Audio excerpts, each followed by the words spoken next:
यह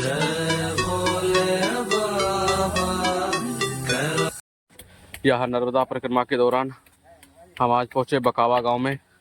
यहाँ पर नर्मदेश्वर का निर्माण होता है।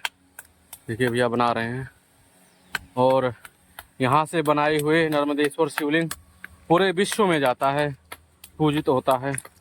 और ये नर्मदा गांव है।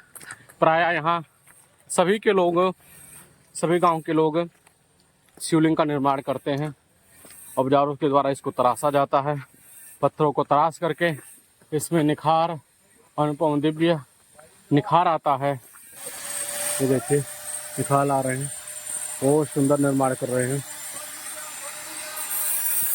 पत्थरों को काट करके इसको तराशते हैं, बहुत ही सुंदर और दिव्य तरीके से निखार लाए हैं। ये देखिए शिवलिंग कितने सुंदर बने हुए हैं।